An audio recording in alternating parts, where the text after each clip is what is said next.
Dari Pengadilan Negeri Jakarta Selatan, kami ajak Anda untuk langsung bergabung dengan jurnalis Media Group Network, ada rekan Marcelina Tumondo, untuk mengetahui apa saja agenda sidang lanjutan Sambo CS pada hari ini. Halo, selamat pagi Marcelina Tumondo. Selamat pagi Abdi dan MG listeners. Baik, Marcelina, bagaimana persiapan jelang sidang hari ini dan pukul berapa nanti sidang akan dimulai? Ya Abdi, untuk persidangan hari ini dengan agenda replik atau mendengarkan jawaban jaksa penuntut umum atas pledoi dari para terdakwa rencananya akan dimulai pada sekitar pukul 10 waktu Indonesia Barat.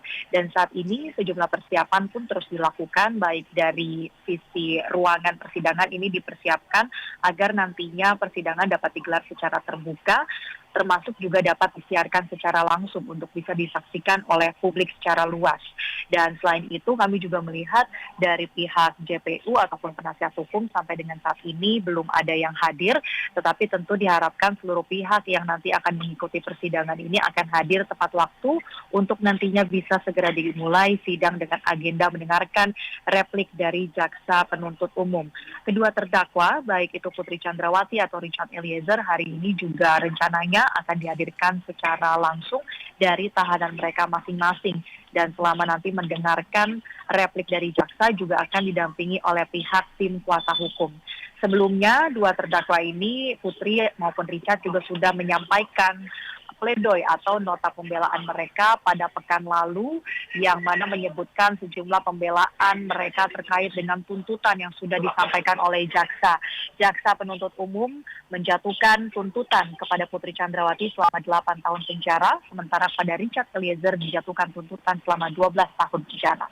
Abdi. Baik, Marcelina, sebelumnya apa saja poin nota pembelaan yang sudah dibacakan oleh para terdakwa?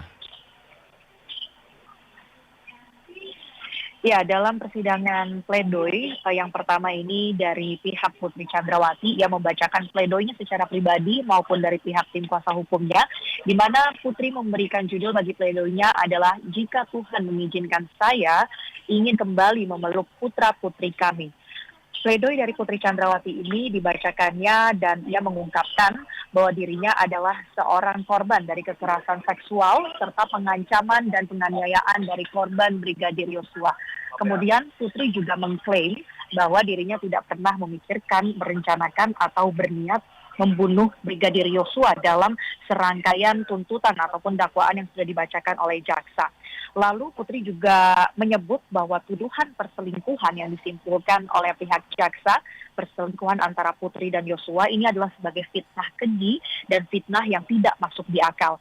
Putri juga menolak keras sejumlah fakta-fakta persidangan, diantaranya seperti tuduhan ketika ia berganti pakaian seksi di TKP rumah dinas Duren 3. Menurutnya itu adalah dalil yang tidak berdasar dalam tuntutan jaksa penuntut umum.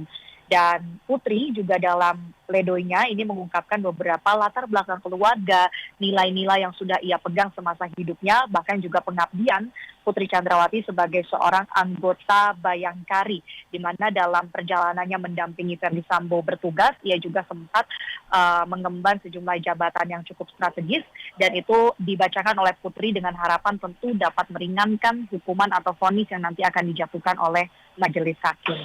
Abdi dan Angel listeners, selanjutnya juga ada pledoi atau nota pembelaan yang sudah dibacakan oleh Richard Eliezer, di mana Richard bersikeras bahwa dirinya adalah seorang ajudan yang taat kepada atasannya. Ia bahkan membacakan atau menegaskan adanya suatu nilai yakni Satya Prabu, setia kepada negara dan pimpinan yang dipegangnya dalam menjalani tugas sebagai anggota Polri ataupun ajudan dari Ferdy Sambo. Ia menegaskan bahwa dirinya adalah sebatas alat dan bukan pelaku utama yang menyebabkan Brigadir Yosua ini meninggal dunia.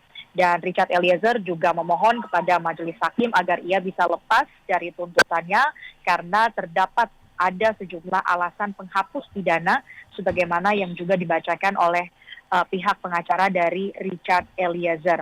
Menariknya dalam persidangan Richard Eliezer pada pledoi pekan lalu juga turut dihadiri oleh sejumlah rekan sejawat dari Richard Eliezer yang memberikan dukungan baginya secara langsung di Pengadilan Negeri Jakarta Selatan.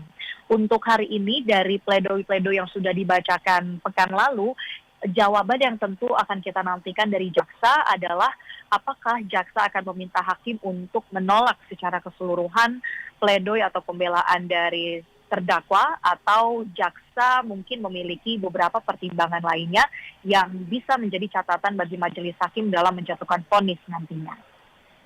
Abdi.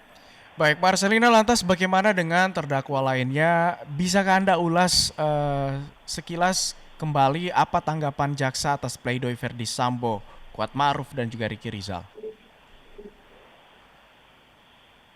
Ya, untuk 3 terdakwa lainnya, yakni Verdi Sambo, Kuat Ma'ruf, dan Ricky Rizal, pada hari Jumat pekan lalu mereka sudah mendengarkan replik dari jaksa. Pada intinya, jaksa meminta majelis hakim untuk menolak pembelaan dari para terdakwa, kemudian tetap menjatuhkan vonis sesuai dengan diktum tuntutan dari jaksa, di mana Verdi Sambo dituntut pidana penjara seumur hidup, kemudian Ricky Rizal dan Kuat Ma'ruf masing-masing dituntut pidana penjara selama 8 tahun.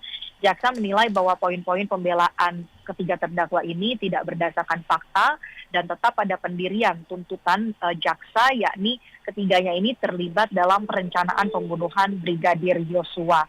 Setelah replik yang digelar pada pekan lalu, Verdi Sambo, Ricky Rizal, dan Kuat Ma'ruf esok hari akan menjalani persidangan dengan agenda duplik, di mana mereka berkesempatan untuk merespon atau menjawab replik dari jaksa penuntut umum. Menjadi kesempatan terakhir bagi para terdakwa, baik secara pribadi maupun dari pihak penasihat hukum, untuk menyampaikan keterangan terakhir mereka sebelum majelis hakim menjatuhkan vonis atau putusan terhadap kasus ini. Kita nantikan bersama Abdi dan MG Listeners kembali ke studio. Baik, terima kasih jurnalis Media Group Network Marcelina Tumondo atas laporan dan informasi Anda. Selamat kembali bertugas.